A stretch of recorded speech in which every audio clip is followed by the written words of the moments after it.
आदाब। Ground zero में आप सबका इस्तकबाल है। मैं हूं खुर्शीद रब्बानी। हमारा मुल्क आज़ादी के 71 साल पूरे कर चुका है और इसी के साथ आज मुल्क ने अपना 72वां यौम आज़ादी मनाया। ये बात हम सभी जानते हैं कि तहरीक आज़ादी में हर मजहब और हर तबके के लोगों ने कुर्बानियां दी, लेकिन आज कुछ लोगों के लिए मुसलमानों की हुब्बुल वतनी पर सवाल खड़े करना और उसे परखना फैशन सा बन गया है। सदर जमहूरिया से लेकर वजीर आजम तक मुल्क के सभी बड़े जिम्मेदारान अवाम से अमन और मोहब्बत कायम करने की अपील करते रहे हैं, लेकिन ना जाने क्यों कई बार जमीन पर हालात इसके बिल्कुल उलट दिखते हैं। ग्राउंड जीरो में आज बात आज़ादी की होगी, उसकी जद्दोजहद की होगी, साथ ही मुल्क की क़यादत की तरफ से जारी होने वाले पैगामात की भी हम बात करेंगे और जानने की कोशिश करेंगे कि आखिर क्यों कुछ लोगों पर इन पैगामात का असर नहीं होता। इस रिपोर्ट पर हमारा तज्जिया होगा। साथ ही आपको बताएंगे कि लाल किले की फसील से सबसे ज्यादा बार और सबसे लंबी तकरीर करने वाले वजीर आजम कौन थे और आज़ादी से जुड़ी 10 अहम और बड़ी बातें भी आपको बताएंगे। इसके अलावा आपको बताएंगे कि वजीर आजम नरेंद्र मोदी के ऐलान के बाद अब आपको किन किन स्कीमों का मिलेगा बड़ा फायदा, या कौन सी वो स्कीम है जिसका आपको बहुत बड़ा फायदा मिलने वाला है। आज मुल्क अपना 72वां यौम आज़ादी मना रहा है। आज भले ही मुल्क में इस बात पर बहस हो रही है कि जंग आज़ादी में किस मजहब और किस तबके के लोगों ने ज्यादा ताउन किया था, लेकिन 71 साल पहले तक हर हिंदुस्तानी की बस एक ही तमन्ना थी, अपने वतन को आज़ाद कराने की तमन्ना। याद रहे, ये आज़ादी हमें बेहद मुश्किलों के बाद मिली है।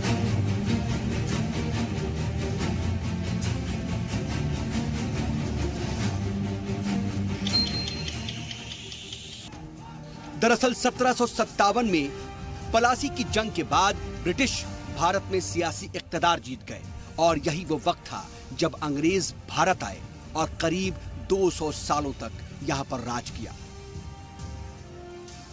साल 1857 में नाराज और गैर मुतमईन मकामी हुक्मरानों, किसानों और बेरोजगार फौजियों ने मुखालिफत कर दी, जिसे आमतौर पर 1857 का विद्रोह या 1857 के गदर के तौर पर जाना जाता है। ये गदर मेरठ में बेरोजगार फौजियों की बगावत से शुरू हुई, जो कि जल्द ही फैल भी गई, खासकर दिल्ली और उसके आसपास के सूबों में। इसके साथ ही इस बगावत ने अवध, रोहिलखंड, बुंदेलखंड, इलाहाबाद, आगरा, मेरठ और मगरबी बिहार को सबसे ज्यादा मुतासिर किया। लेकिन अफसोस कि ये बगावत नाकाम हो गई और अंग्रेजी फौज ने इसका जवाब लूट और कत्लो गारत से दिया। एक साल में ही अंग्रेजों ने 1857 की बगावत पर काबू पा लिया था। इसी वक्त ईस्ट इंडिया कंपनी का खात्मा हुआ और कई नई पॉलिसियों के साथ ब्रिटिश हुकूमत का आगाज हुआ और महारानी विक्टोरिया का भारत की महारानी के तौर पर ऐलान कर दिया गया। इस दौरान राजा राम मोहन राय, बंकिम चंद्र और ईश्वर चंद्र विद्यासागर जैसे रिफॉर्मर उभरे और उन्होंने भारतीयों के हक की लड़ाई लड़ी। भारत की आजादी के लिए अंग्रेजों के खिलाफ तहरीक दो तरह की नजर आती है, एक अदम तशद्दुद तहरीक और दूसरा शिद्दत पसंद इनकलाबी तहरीक। एक तबका ऐसा था जो बाबाए कौम महात्मा गांधी की आइडियोलॉजी को फॉलो कर रहा था, तो दूसरा शिद्दत पसंद तबका अपनी तरह से तहरीक चला रहा था। हालांकि भारत की आजादी के लिए 1757 से 1947 के बीच जितनी भी कोशिशें हुई, उनमें आजादी का ख्वाब संजोए इनकलाबियों और शहीदों की मौजूदगी सबसे ज्यादा मुतासिर कुन साबित हुई। लेकिन महात्मा गांधी और उनकी आइडियोलॉजी ने भी तहरीक आजादी में बेहद अहम रोल अदा किया। जंग आजादी के लिए जहां एक तरफ बाबाए कौम महात्मा गांधी, सुभाष चंद्र बोस, खान अब्दुल गफ्फार खान जैसे नायकों का नाम आता है, तो दूसरी तरफ सरदार भगत सिंह, चंद्रशेखर आजाद, बटुकेश्वर दत्त और अशफाकुल्लाह खान जैसे सैकड़ों जाबाजों का भी नाम आता है। लाखों ऐसे भी नामालूम शहरी शहीद हुए जिनके नाम की चर्चा बहुत कम हो पाती है।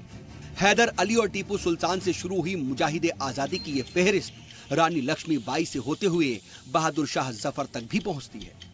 तमाम तरह की दुश्वारियों और जद्दोजहद के बाद आखिरकार 15 अगस्त 1947 को मुल्क ने आजाद सांस भरी। वो 14-15 अगस्त 1947 की दरमियानी रात ही थी। दिल्ली समेत पूरे देश में वंदे मातरम, भारत माता की जय के नारे गूंज रहे थे।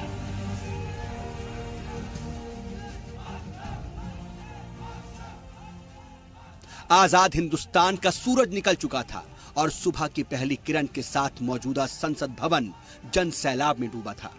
संसद भवन के छज्जे पर पंडित नेहरू की यह तस्वीर इसी की गवाही दे रही थी। 5000 साल के बूढ़े भारत की रगों में आजादी का गर्म खून दौड़ने लगा था। ये आजादी के इस्तकबाल का जश्न था। ब्यूरो रिपोर्ट के साथ जी सलाम के लिए सऊद मोहम्मद खालिद की रिपोर्ट।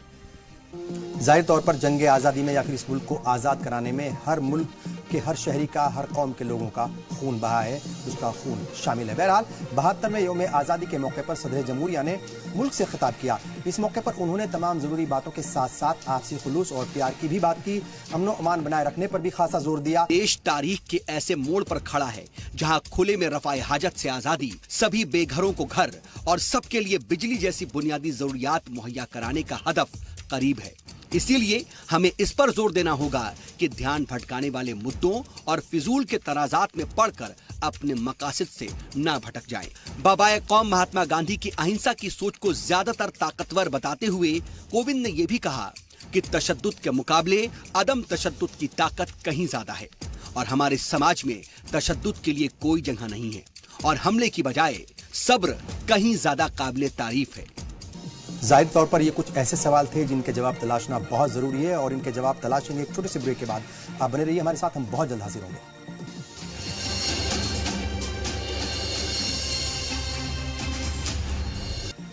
ब्रेक के बाद एक बार फिर आप सबका इस्तकबाल है। यौम आज़ादी के मौके पर ग्राउंड जीरो में आज बात कर रहे हैं आज़ादी के असल मायनों की और टटोलने की कोशिश कर रहे हैं कि आज के हालात में आज़ादी के मायने हैं क्या। सदर जमहूरिया को क्यों कहना पड़ा कि समाज में तशद्दुद की कोई जगह नहीं है।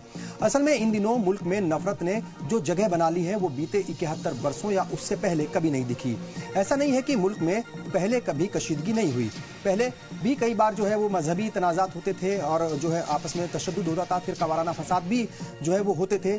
ऐसे हालात पहले भी कई बार बने, लेकिन एक अजीब सी खामोशी के साथ अंदर ही अंदर एक दूसरे के तई नफरत का जो माहौल आज दिखाई दे रहा है या जो आज दिख रहा है वो शायद ऐसा पहले कभी नहीं था।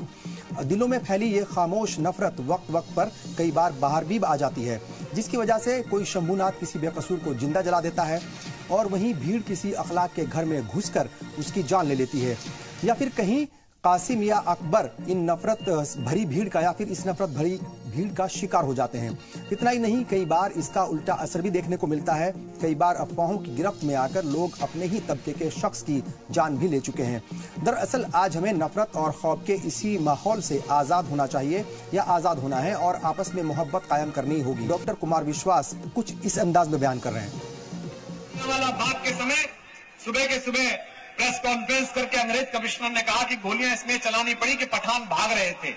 तो खान अब्दुल गफ्फार खान ने कहा, जो पठान का बच्चा था हिंदुस्तानी, उसने कहा कि अगर अंग्रेज सरकार एक भी पठान की पीठ पर गोली दिखा देगी तो मुसलमान हिंदुस्तान की आजादी के आंदोलन से बाहर हट जाएंगे।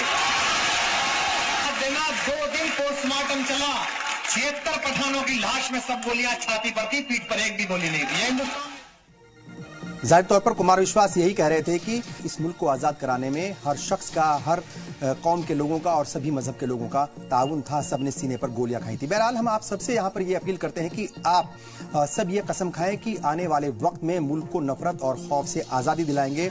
गौकशी, लव जिहाद, अफवाह या फिर मजहब के नाम पर होने वाले किसी भी तशद्दुद या मॉब लिंचिंग का हिस्सा नहीं बनेंगे। एक दूसरे के मजहब में कमियां तलाशने की जो एक परंपरा हो गई है या एक रवायत हो गई है, उस जो है कहीं ना कहीं उससे बाहर निकलना होगा। उससे आज़ाद होते हुए उनमें जो मौजूद अच्छाइयाँ हैं उनके ऊपर जोर देना होगा। हमारे मुल्क की क़यादत भी तो यही पैगाम दे रही है।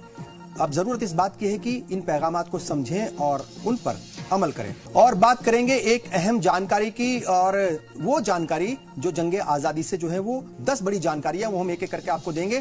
15 अगस्त 1947 को जब हिंदुस्तान को आज़ादी मिली थी तब महात्मा गांधी उस जश्न में शामिल नहीं हो सके थे। दरअसल महात्मा गांधी आज़ादी के दिन दिल्ली से हजारों किलोमीटर दूर बंगाल के नोआखली में थे। गांधी जी वहां पर हिंदू और मुसलमानों के बीच जो फिरकावाराना तशद्दुद हो रहा था उसे रोकने के लिए अनशन कर रहे थे।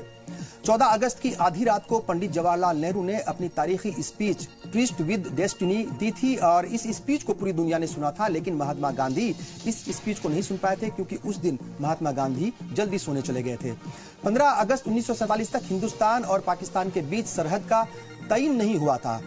इसका फैसला 17 अगस्त 1947 को रेड क्लिफ लाइन जो है उसका जब ऐलान हुआ उसके साथ हुआ था। हिंदुस्तान और पाकिस्तान की सरहदों को तयन करती है ये लाइन। और इससे आगे बढ़ेंगे, बात करेंगे हिंदुस्तान जो है वो 15 अगस्त 1947 को आजाद जरूर हो गया था, लेकिन उस वक्त उसका अपना कोई कौमी तरह नहीं था। हालांकि रविंद्रनाथ टैगोर जनगण मन जो है उन्होंने ये 1911 में लिख दिया था, लेकिन इसे 1950 में कौमी तराना बनाया गया था।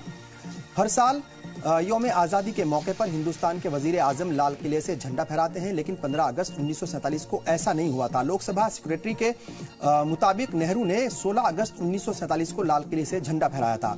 15 अगस्त 1947 को लॉर्ड माउंटबेटन ने अपने दफ्तर में काम किया था। दोपहर में नेहरू जी ने जो है उन्हें अपने जो उनकी काबीना थी उसकी फहरिस्त सौंपी थी और बाद में इंडिया गेट के पास प्रिंसेस गार्डन में एक जलसे से खिताब किया था। 15 अगस्त 1947 को ₹1 की जो कीमत थी वो $1 के बराबर थी, या फिर $1 जो है ₹1 के बराबर था, और सोने की कीमत करीब ₹88.62 थी। 10 ग्राम की कीमत थी, लेकिन $1 की कीमत आज ₹70 तक पहुंच गई है और 10 ग्राम सोने की कीमत करीब ₹30,000 पर है। मुल्क में जमहूरियत बनी रहे, इसके लिए उज्जैन के ज्योतिष सूर्य नारायण व्यास ने पंचांग देखकर आजादी का मुहूर्त निकाला था। डॉक्टर राजेंद्र प्रसाद जो इस मुल्क के पहले सदर जमहूरिया थे, उनके कहने पर उन्होंने बताया था कि अगर आजादी 15 अगस्त 1947 की आधी रात 12 बजे ली गई तो फिर हमारी जमहूरियत जो है वो अमर हो जाएगी। ब्रिटिश हुकूमत ने हिंदुस्तान को 2 रियासतों में तकसीम करने का जो मंसूबा था वो 3 जून 1947 को ही कबूल कर लिया था और ये भी ऐलान किया था कि अथॉरिटी हुकूमतों को आज़ाद इख्तियारात जो है वो दिए जाएंगे। हिंदुस्तान के पहले सदर जमहूरिया doctor Rajendra Prasad government house में 26 जनवरी 1950 को उन्होंने हल्फ लिया था। और बात करेंगे आज की तारीख की। जैसा ही लगातार आप इस प्रोग्राम की शुरुआत से देख रहे हैं, सुबह से ही पूरे मुल्क में जश्न आज़ादी मन रही है। तो 15 अगस्त 1947 को आज ही के दिन हिंदुस्तान को अंग्रेजों से आज़ादी मिली थी। 15 अगस्त हिंदुस्तान का कौमी त्योहार है। हर साल इस दिन हिंदुस्तान के वजीर आजम लाल किले की फसील से मुल्क से खिताब करते हैं, वहां झंडा फहराते हैं। 15 अगस्त 1947 के दिन हिंदुस्तान के पहले वजीर आजम जवाहरलाल नेहरू ने दिल्ली में लाल किले के लाहौरी गेट के ऊपर हिंदुस्तान का कौमी तिरंगा फहराया था। आज़ादी के बाद ब्रिटिश हिंदुस्तान को मजहब की बुनियाद पर तकसीम करके चले गए थे, जिसके बाद पाकिस्तान वजूद में आया था। तकसीम के बाद दोनों मुल्कों में तशद्दुद इस कदर भड़क गया था और फिरका वाराना फसादात इस कदर हो गए थे जिसकी वजह से बहुत सारा नुकसान हुआ था। जो तकसीम है उसकी वजह से तारीख में इतनी ज्यादा तादाद में लोगों का पलायन कभी नहीं हुआ था। ये तादाद तकरीबन 1.5 करोड़ की थी। 1951 की मुहाजिर मर्दम शुमारी जो है, अगर उसके मुताबिक हम बात करें तो जो तकसीम के फौरन बाद 72,26,000 मुसलमान हिंदुस्तान छोड़कर पाकिस्तान चले गए थे और करीब 72,49,000 हिंदू और सिख पाकिस्तान छोड़कर हिंदुस्तान आ गए थे। और इसी के साथ वक्त हो गया आपसे विदा लेने का। अपना ख्याल रखें, एक जिम्मेदार शहरी बनकर मुल्क को हर तरह की गंदगी से पाक रखने में अपना रोल जरूर अदा करें। आप सबको यौम आज़ादी की बहुत बहुत मुबारकबाद। पूरी टीम को दीजिए इजाजत। आदाब।